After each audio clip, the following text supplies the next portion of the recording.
नमस्कार मित्रांनो, मी भारत बापू Savalwade, Latthe education society Sangli संचलित श्रीमती अक्काताई नानाले हायस्कूल दत्तवाड, तालुका शिरोळ, जिल्हा कोल्हापूर या ठिकाणी बुद्धिक शिक्षक म्हणून कार्यरत आहे. माझ्या या भारत सावळवाडे यूट्यूब चॅनलमध्ये मी सर्वांचं स्वागत करतो आणि आजच्या आपल्या इयत्ता 9वी विज्ञान आणि तंत्रज्ञान भाग 1 प्रकरण क्रमांक 1 गतीचे नियम किंवा लॉज ऑफ मोशन यातील 4थ्या भागामध्ये मी सर्वांचं स्वागत करतो. आजच्या या पार्ट 4मध्ये आलेख पद्धतीनं गतिविषयक समीकरणं कशी मिळवायची आहेत, म्हणजेच how to obtain the equations of motion by graphical method, that we are going to study in this video. So have a look on the presentation. तर मित्रांनो, या ठिकाणी एक ग्राफ दाखवलेला आहे, एक आलेख दाखवलेला आहे आणि या आलेख किंवा ग्राफवरूनच आपण गतिविषयक 3 समीकरणं निर्माण करणार आहोत. प्रथम आपण हा आलेख नेमका काय आहे हे समजावून घेऊया आणि मग आपण पुढे जाऊया. मित्रांनो, या ठिकाणी एक वस्तू आहे, सुरुवातीचा वेग आहे u इतका. तो या आलेखावर दाखवत असताना D या बिंदूपासून आपण सुरुवात करतो आणि त्यानंतर पुढं जसा कालावधी वाढत जाईल त्या पद्धतीनं त्याची गती एक समान त्वरणित पद्धतीनं वाढत जाते आणि अंतिम बिंदू म्हणजे B या ठिकाणी तो जेव्हा जातो तेव्हा त्याचा अंतिम वेग आहे v इतका. अशा पद्धतीचा हा ग्राफ किंवा हा आलेख आपण या ठिकाणी मांडलेला आहे. ही गोष्ट प्रथम लक्षात घेतली तर याच्यावर आधारित आपल्याला पुढं काही बदल करावे लागणार आहेत. आता ते बदल कसे करायचे, काय नेमकं चालणार आहे ते आता आपण पुढं पाहूया. So now we are going to derive the first equation which is describing the relation between velocity and time. वेग आणि काल यांच्यामधील सहसंबंध दाखवणारं सूत्र किंवा समीकरण आपण आता मिळवणार आहोत. पहा, ए velocity time graph of uniformly accelerated motion of object shows that object starts to move from the point D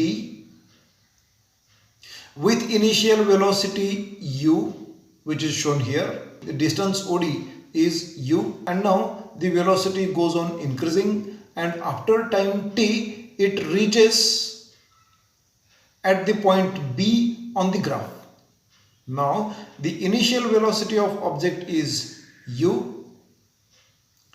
which is equal to distance OD.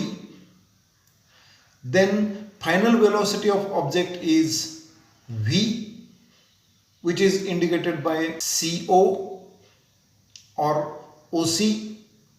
Okay. Now time interval t is equal to OE.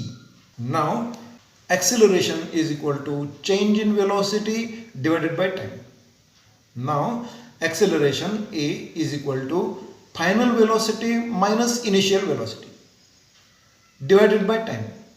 Now what is the final velocity here? Final velocity is v, which is equal to OC minus initial velocity u, that is OD. So this is the change in velocity, okay, divided by t. Now this change in velocity is actually now CD. Therefore A is equal to CD divided by t. Here we have drawn a perpendicular on this y-axis to get the point C from B, and from A we have drawn a perpendicular which is reaching at point D. Therefore CD is equal to BA. Therefore now BA is equal to CD is equal to A into T. Here T, which is present in the denominator of right hand side, will go in the numerator of the left hand side. Therefore A will be multiplied by T. Therefore we will get this equation. Now draw a line parallel to y-axis through point B. y अक्षाला समांतर जाणारी एक रेषा या B मधून काढायची आहे. ती x अक्षाला E या बिंदूमध्ये येऊन छेदणार आहे. Then we will get from the graph BE is equal to BA plus AE. So BE is equal to V,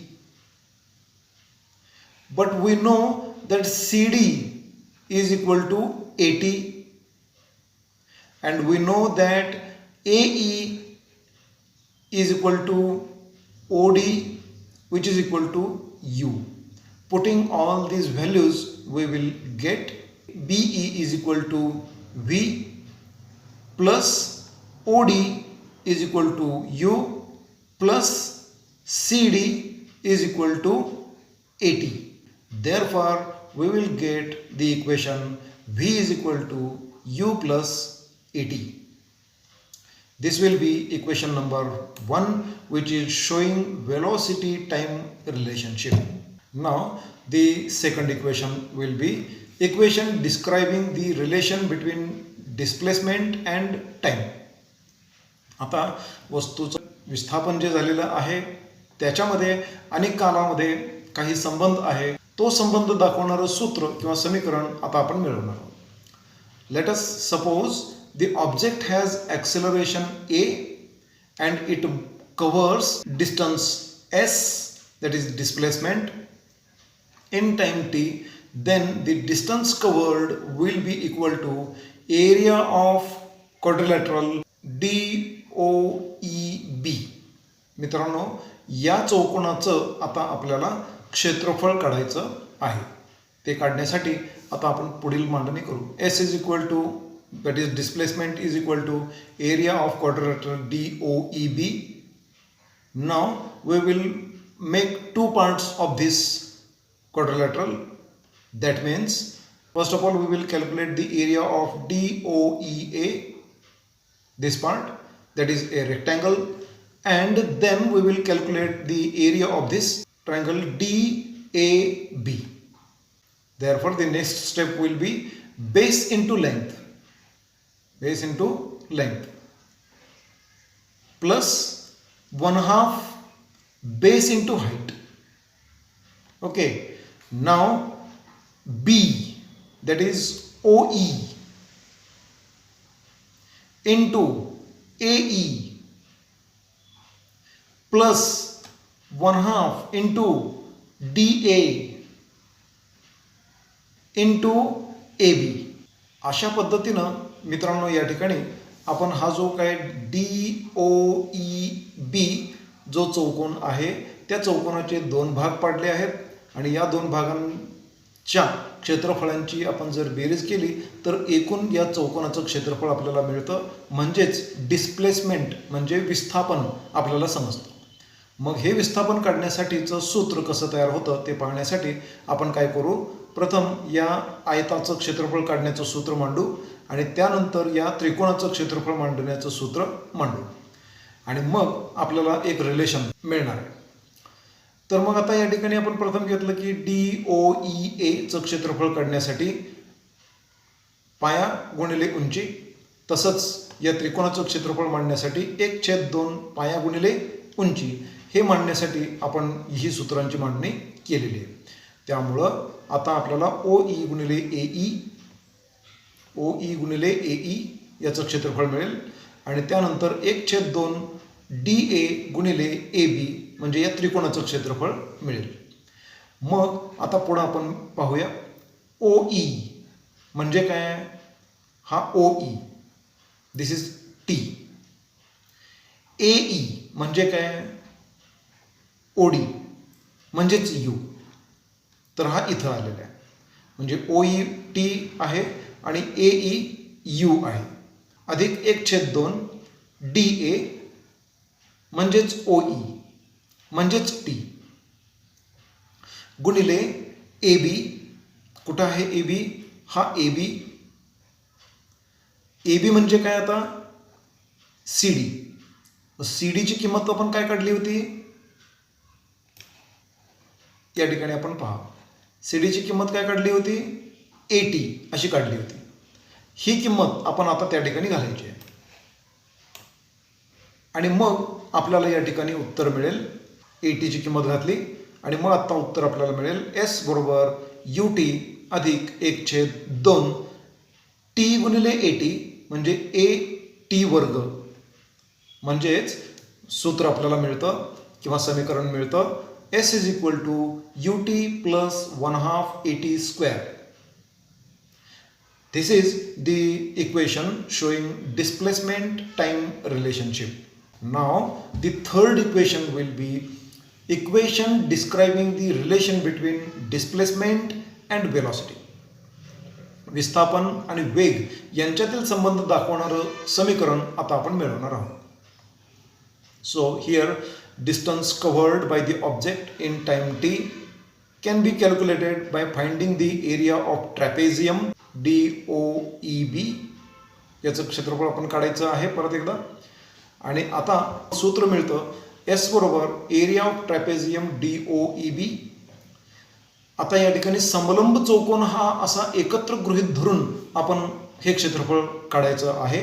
समलंब चौकोनाच्या क्षेत्रफळाचं सूत्र आपल्याला असं मिळवता येईल S बरोबर 1/2 गुणिले समांतर बाजूंच्या लांबींची बेरीज गुणिले समांतर बाजूंमधील लंबांतर, म्हणजेच 1/2 sum of length of parallel lines into distance between the parallel sides.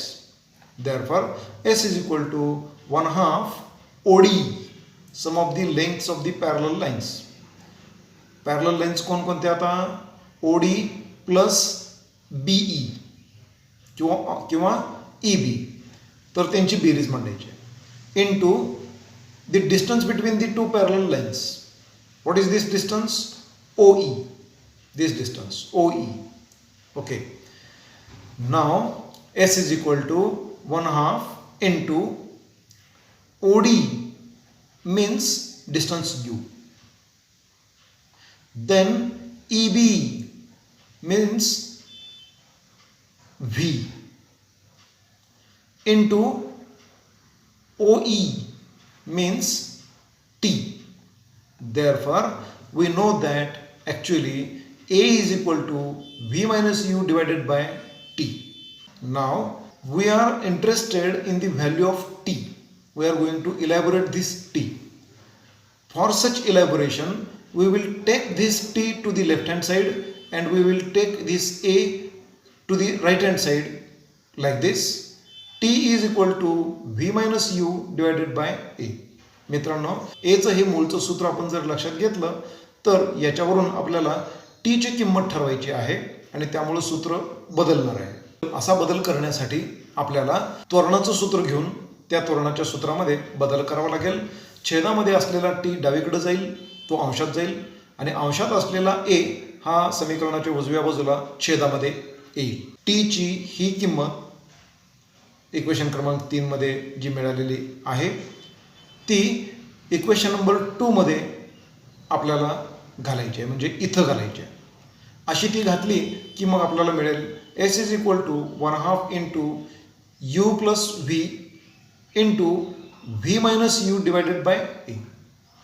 आता आपल्याला या ठिकाणी काय मिळतं पहा, V plus U into V minus U, दोन वेगवेगळ्या कंसांमध्ये, आणि छेदामध्ये 2A मिळेल. अशा पद्धतीनं ते मिळाले की हा छेदामध्ये असलेला जो 2A आहे तो त्याची जागा बदलणार आहे, समीकरणाच्या डाव्या बाजूला जाईल. तसा तो समीकरणाच्या डाव्या बाजूला गेला तर त्या ठिकाणी 2AS is equal to V plus u into V minus u. आता ह्यांचा जर गुणाकार केला V plus u into V minus u तर हा गुणाकार आपल्याला कसा मिळेल, V square minus u square.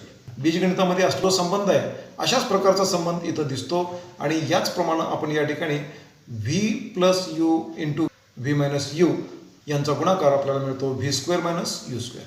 आता आपण ऋण चिन्हांकित असलेला जो यू स्क्वेअर आहे त्याची समीकरणाची बाजू बदलून टाकायची आहे.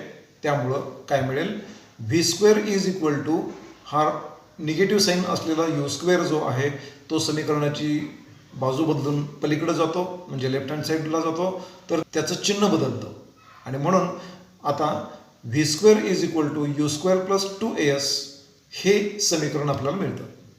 आणि मग हे समीकरण आपल्याला डिस्प्लेसमेंट वेलॉसिटी रिलेशनशिप दाखवतं. म्हणजे हा व्ही आणि इथं एस म्हणजे डिस्प्लेसमेंट यांच्यातील संबंध दाखवतं. हे 3 सूत्र किंवा 3 समीकरणं आपल्याला पुढं सुद्धा वारंवार लागणार आहेत. इयत्ता 10वीमध्ये जे ग्रॅव्हिटेशन हे प्रकरण आहे, गुरुत्वाकर्षण हे प्रकरण आहे, तेव्हाही लागणार आहेत. पुढं 11वीला गेल्यानंतर गतिविषयक जी सूत्र समीकरणं त्यांची गणितं ही जी असणार आहेत तेव्हासुद्धा ती लागणार आहेत. आणि म्हणून आपण ज्या ठिकाणी अभ्यासाला बसाल त्या ठिकाणी ही 3 सूत्र आणि ती कोणत्या प्रकारचं रिलेशन दाखवतात ती रिलेशन एकत्र मांडलेली अशी ही जी काही रचना आहे ही रचना नेहमी अभ्यासाच्या ठिकाणी आपल्या डोळ्यासमोर राहावी अशी व्यवस्था सर्वांनी करावी. परत एकदा पहा, मी समराईज करतो. V is equal to u plus at, which shows the relation between velocity and time. S is equal to ut plus 1/2 at square, which is showing the relation between displacement and time. And then v square is equal to u square plus 2as, which is showing the relation between displacement and velocity. मित्रांनो, मी परत एकदा आपल्या सर्वांना विनंती करतो की ही समीकरणं कशी तयार झाली याच्याबद्दल आपण चांगला सराव करा. व्हिडिओ पाहून झाल्यानंतर स्वतः आपण तसा ग्राफ काढा. तो ग्राफ काढून झाल्यानंतर ते समजून घ्या.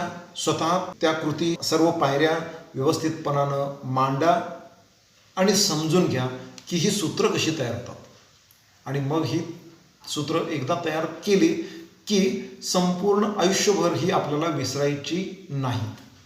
कारण पुढं प्रत्येक वेळेला गतिविषयक गणितं जेव्हा येतील त्या प्रत्येक वेळेला ही सूत्र आपल्याला लागणार आहेत. त्यामुळे हे विसरून चालणार नाही आहे. मित्रांनो, व्हिडिओ जर आवडला असेल तर जरूर लाईक करा, शेअर करा आणि माझं भारत सावळवाडे हे यूट्यूब चॅनल सबस्क्राईब करा. Stay connected. धन्यवाद.